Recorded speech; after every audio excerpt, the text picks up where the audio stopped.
So hello friends, welcome back to another new video. तो final guys first year engineering admission process के जो registration and document verification की जो process है वो अब खत्म हो चुकी है। एंड इसके बाद गाइज हमारी जो मेरिट लिस्ट है वो रिलीज होगी, जिसमें गाइज हमें हमारा जो रैंक है वो पता चलेगा एंड रैंक के बेसिस पे गाइज हमारा जो एडमिशन है वो होता है। तो इस वीडियो में गाइज मैं आपको बताऊंगा कि कौन सी डेट्स इंपॉर्टेंट है एंड किस डेट को हमारी जो मेरिट लिस्ट है वो आएगी। साथ ही में मेरिट लिस्ट दिखती कैसी है, वहाँ पे क्या क्या रैंक्स रहते हैं, कौन से रैंक्स इंपॉर्टेंट है, उसके बारे में मैं आपको थोड़ी बहुत जो इन्फॉर्मेशन है वो दूंगा, ताकि आपको सारी जो चीज़ें है वो क्लियर रहे एंड आपसे कोई भी जो मिस्टेक है वो ना हो। तो वीडियो पूरा एंड तक देखते रहिए एंड अगर आप इस चैनल पे नहीं हो तो सब्सक्राइब जरूर से कर देना, ताकि आपको टाइम पे सारे जो अपडेट्स है वो मिलते रहे। तो सबसे पहले तो गाइज आपको आना है सीईटी के ऑफिशियल पोर्टल पे, यहाँ पे क्लिक कर लेना है गाइज आपको बीटेक पे। इसके बाद गाइज आपको जो है वो इंपॉर्टेंट डेट्स के ऊपर जो है वो क्लिक करना है। अगर आप होम पे देखोगे तो यहाँ पे 8 अगस्त 2024 तक की जो डेट है वो देखने को मिलेगी रजिस्ट्रेशन की, बट ये आपके लिए नहीं है, ये उनके लिए जिन्होंने रजिस्ट्रेशन जो है वो टाइम पे नहीं किया होगा। मतलब 31 जुलाई के बाद अगर आप रजिस्ट्रेशन करोगे तो फिर आप कैप राउंड के लिए जो है वो एलिजिबल नहीं रहोगे, आप फिर नॉन कैप सीट्स के लिए जो है वो एलिजिबल रहोगे। उनकी ये डेट्स है, तो इससे घबरा मत जाना कि फिर से क्या डेट जो है वो एक्सटेंड हुई है, तो ऐसा बिल्कुल नहीं है। आपको डेट्स के लिए गाइज इंपॉर्टेंट डेट्स के ऊपर जो है वो क्लिक करना है, जो कि ऊपर आपको मिल जाएगा।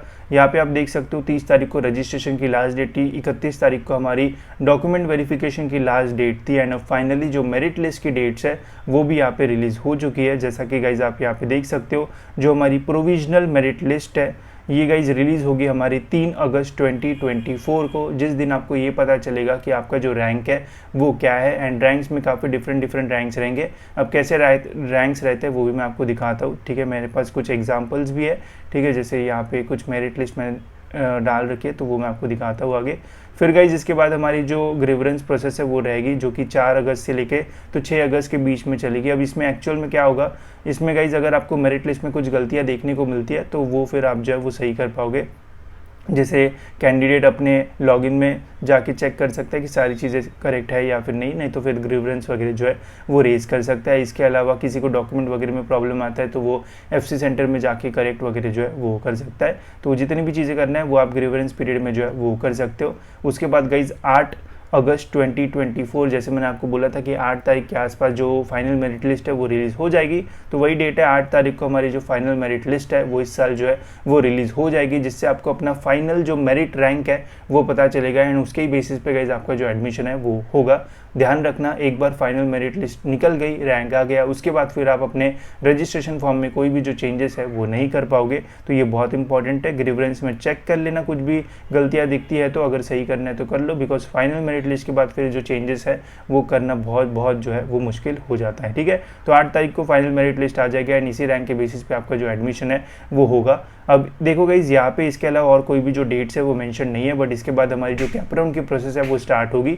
तो 9 तारीख को गाइज हमारी जो सीट मैट्रिक्स है वो रिलीज हो जाएगी एंड 10 या फिर 11 तारीख से हमारी जो कैप राउंड की प्रोसेस है वो भी स्टार्ट हो जाएगी। वो भी डेट्स यहाँ पे अपडेट हो जाएगी, जैसी होगी वैसे मैं आपको बता दूंगा। अब गाइज मैं आपको जो मेरिट लिस्ट है वो कैसी रहती है, कौन से रैंक्स रहते हैं वो भी दिखा देता हूँ, ताकि आपको डिटेल में एक जो आइडिया है वो आ जाए। तो मेरे पास गाइज यहाँ पे लास्ट ईयर की एक मेरिट लिस्ट है, जिसमें क्या क्या रहता है वो मैं आपको बता देता हूँ। आपकी भी कुछ इसी टाइप की जो मेरिट लिस्ट है वो रहेगी। सबसे पहले तो गाइज यहाँ पे आपका जो है वो ये रहेगा एप्लीकेशन आईडी, ठीक है। मैं इसको जो है वो कलर कर देता हूँ। यहाँ पे आपका एप्लीकेशन आईडी जो है वो रहेगा, यहाँ पे आपका नाम रहेगा, यहाँ पे डेट ऑफ बर्थ रहेगा, यहाँ पे आपका जेंडर रहेगा। तो ट्राई करना जब आपकी प्रोविजनल मेरिट लिस्ट आएगी तो ये जो पर्सनल डिटेल्स है वो अच्छे से जो है वो चेक कर लेना, डिटेल में देखना कि यहाँ पे सारी जो चीज़ें वो सही है या फिर नहीं। साथ ही में यहाँ पे आपकी कैटेगरी भी मेंशन रहेगी, तो चीज़ें जो है वो अच्छे से देखना। अगर आपने TFWS के लिए अप्लाई किया होगा तो यहाँ पे आपको दिखेगा, नहीं किया होगा तो नो यहाँ पे आपको जो है वो दिखेगा। तो कुछ भी होगा यहाँ पे आपको जो है वो चेक करना है। फिर यहाँ पे आपकी जो CET की डिटेल्स है वो रहेगी, ठीक है। यहाँ पे आपके टोटल मार्क्स रहेंगे।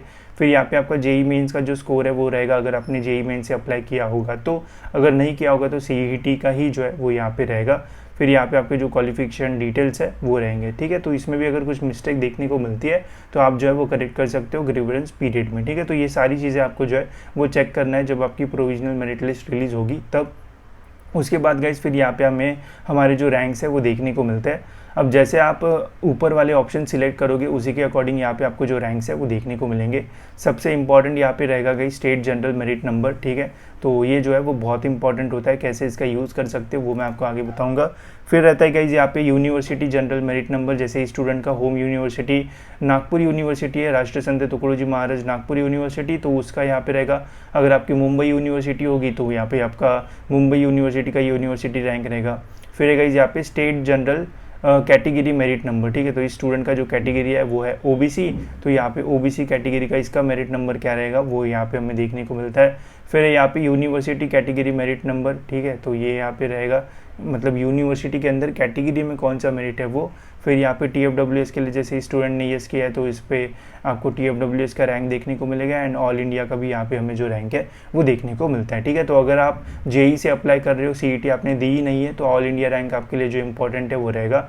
अगर आपने CET जेई दोनों दी है तो जो स्टेट जनरल मेरिट नंबर है वो आपके लिए जो है वो ज़्यादा इंपॉर्टेंट जो है वो रहेगा, एंड उससे आपको मतलब एडमिशन मिलने के चांसेस जो है वो ज़्यादा रह सकते हैं। बट मैक्सिमम टाइम अगर जेई या फिर CET में जिसमें आपको ज़्यादा परसेंटाइल है उससे एडमिशन मिलने के जो चांसेस है वो थोड़े ज़्यादा रहता है, ठीक है। अब इसमें से कौन सा इंपॉर्टेंट रैंक है वो मैं आपको बता देता हूँ।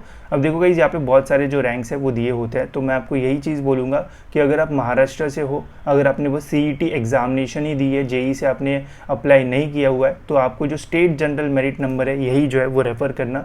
बाकी ये सारे जो मेरिट नंबर है वो इसके ऊपर जो है वो ज़्यादा फोकस जो है वो मत करना, बिकॉज इससे आपको कन्फ्यूजन हो सकता है, ठीक है।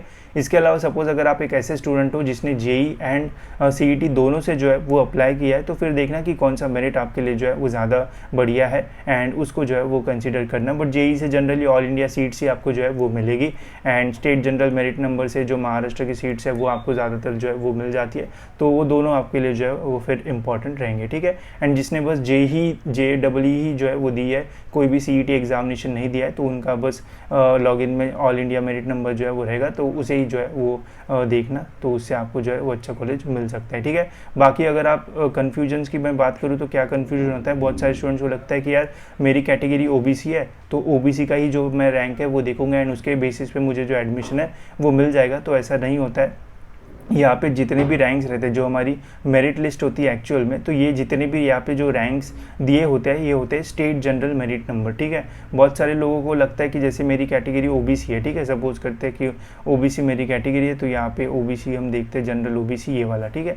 तो बहुत सारे स्टूडेंट्स क्या करते हैं कि ये वाला जो रैंक है वो देखते हैं एंड इस रैंक को अपने OBC वाले रैंक से जो है वो कंपेयर करके देखते हैं, ठीक है। तो ऐसा बिल्कुल भी जो है वो मत करना। हमेशा अगर आपको कंपैरिजन करना है तो आपका जो स्टेट जनरल मेरिट नंबर है उसको अपने OBC वाले जो दूसरा कॉलेज है मेरिट लिस्ट में, ये वाला जो रैंक है इसके साथ जो है वो कंपेयर करना, ठीक है। अपने जो TFWS EWS उन रैंक्स को जो है वो बिल्कुल मत कंपेयर करना, वो बस रेफरेंस के लिए होते हैं एंड एडमिशन आपको मेनली इस पे मिलेगा या फिर इस पे जो है वो मिलता है, तो इसका ध्यान रखना। इसके ऊपर मैं और डिटेल वीडियो बनाऊंगा जब हमारी इस साल की मेरिट लिस्ट रिलीज हो जाएगी, तो उससे आपको और डिटेल में जो आइडिया है वो आ जाएगा। अभी अगर कंफ्यूज हो रहा होगा तो डिटेल में मैं इसके ऊपर चीज़ें जो है वो आपको बता दूंगा जब हमारी मेरिट लिस्ट रिलीज होगी, तो उससे आपको आइडिया भी आएगा एंड आपको हेल्प भी होगी कि कैसे आपको कॉलेजेस की जो लिस्ट है वो बनाना है, ठीक है। इसके अलावा कॉलेजेस की लिस्ट बनाने के लिए आपको जो कॉलेजेस है वो भी शॉर्ट लिस्ट करना पड़ेगा एंड उसके लिए आप हमारी कॉलेजेस की जो लिस्ट है वो ले सकते हो। यहाँ पे आपको महाराष्ट्र के सारे engineering colleges high to low cut off में जो है वो देखने को मिल जाएंगे, एंड अगर आपको